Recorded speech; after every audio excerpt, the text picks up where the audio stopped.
Écoutez le document sonore et la question. Choisissez la bonne réponse.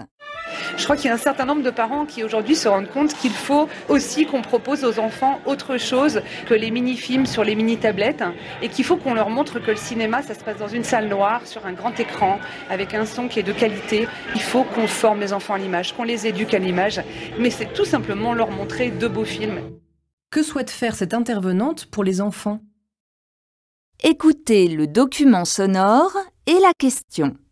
Choisissez la bonne réponse. Si les délais de présentation à l'examen du permis sont aussi longs, c'est principalement à cause du manque d'inspecteurs du permis de conduire. Ces fonctionnaires sont trop peu nombreux face à la demande des auto-écoles. La conséquence, ce sont des délais pouvant aller de 3 mois pour une première présentation à l'examen à 1 an d'attente si l'élève a déjà échoué une première fois. Quel est le problème des candidats qui passent le permis de conduire ?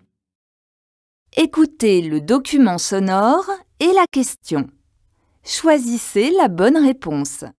Bonjour, je m'appelle Nabil, j'ai 32 ans, je viens du Maroc. Ça fait 1 an et demi que je suis en France et en fait, quand j'étais au Maroc, j'ai travaillé dans l'hôtellerie de luxe. Je connais les grandes chaînes, mais j'aimerais savoir quel type d'hôtel on peut trouver à Paris. Qu'est-ce que Nabil veut faire ?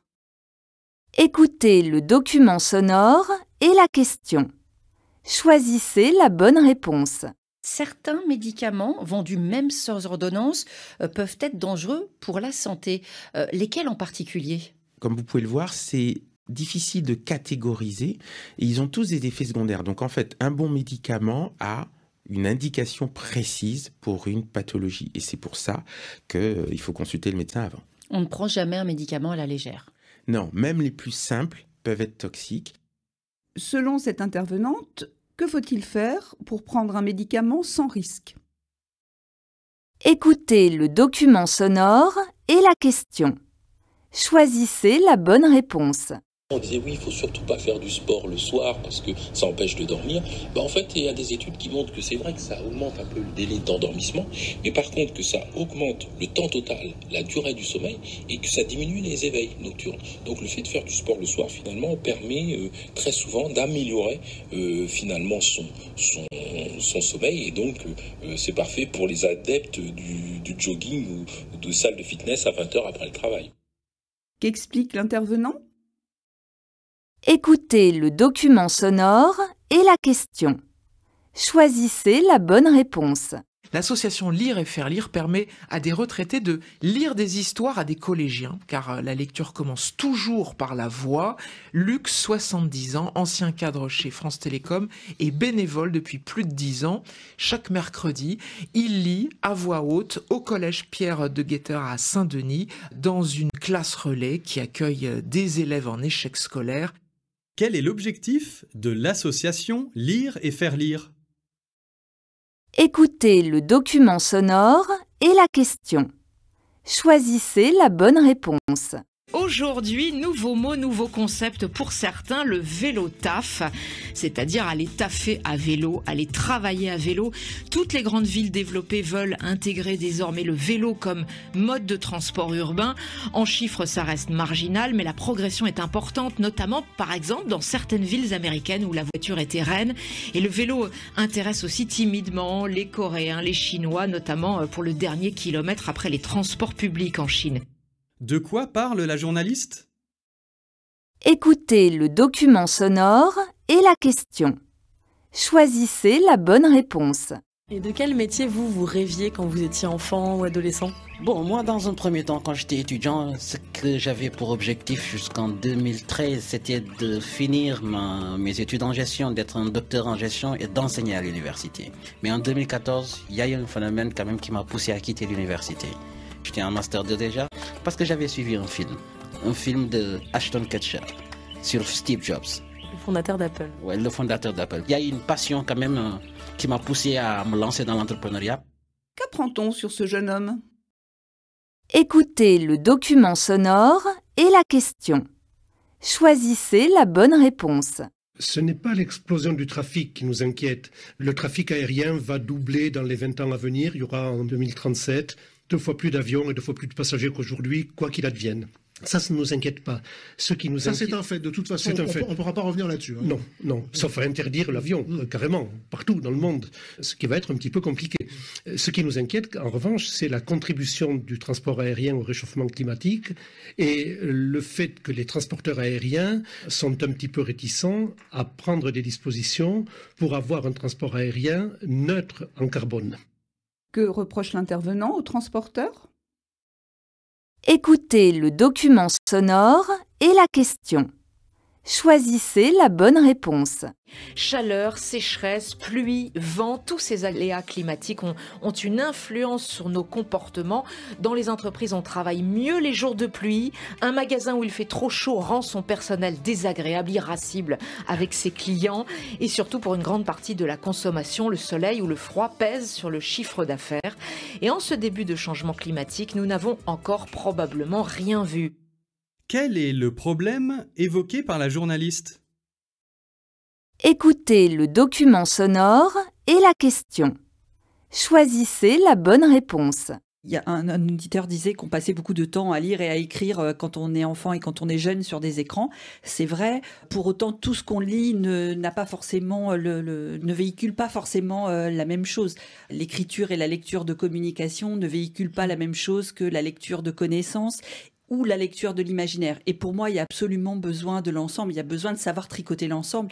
Il y a un problème si on est seulement dans l'écriture et dans la lecture de communication. Et l'intérêt des écrans et du type d'application que vous avez créé, il y en a d'autres, mais c'est de pouvoir aussi ouvrir des passages. D'après l'intervenante, qu'est-ce qui est le plus important dans la pratique de la lecture ? Écoutez le document sonore et la question. Choisissez la bonne réponse. À ton avis, pourquoi il y a si peu de filles dans les filières scientifiques aujourd'hui ? Les filles ont des meilleures notes que les garçons en général, mais j'ai l'impression qu'on est peut-être moins déterminés. C'est-à-dire qu'on va plus stresser et se dire j'ai des bonnes notes mais moins confiance en soi, ce qui fait qu'on va peut-être faire de moins bonnes études que les garçons et du coup ils vont peut-être plus réussir alors que c'est ridicule, enfin on a les mêmes capacités qu'eux. Selon l'intervenante, pourquoi les filles sont peu présentes dans les filières scientifiques ? Écoutez le document sonore et la question. Choisissez la bonne réponse.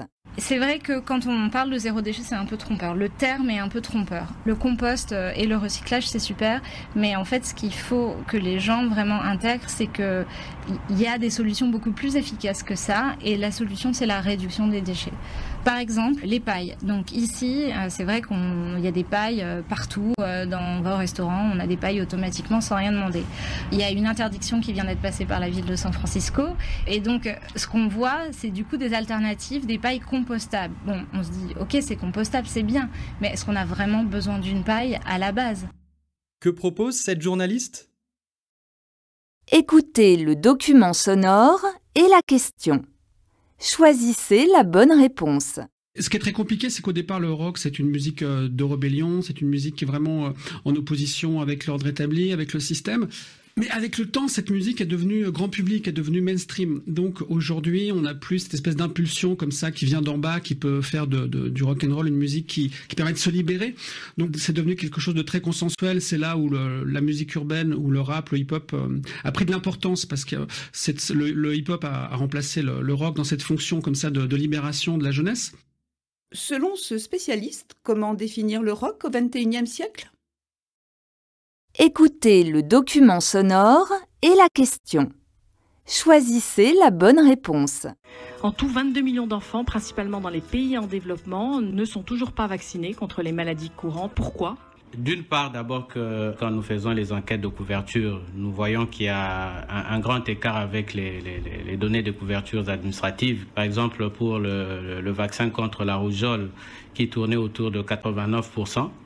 Ce qui est vrai, c'est que d'une part, on n'atteint pas tous les enfants, mais d'autre part, c'est aussi la qualité de cette vaccination. Même ces enfants-là qui sont vaccinés, mais avec tous les problèmes qu'il y a avec la chaîne du froid, à la longue, on arrive à donner du vaccin, mais qui n'est pas du vaccin de qualité. Donc, quand vous prenez déjà ces deux aspects, ça veut dire qu'au fait, il y a un bon nombre d'enfants qui, à la fin, ne sont pas protégés.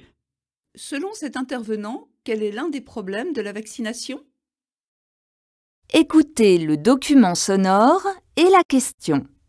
Choisissez la bonne réponse. Se déplacer gratuitement ravit les gens, mais quid du financement ?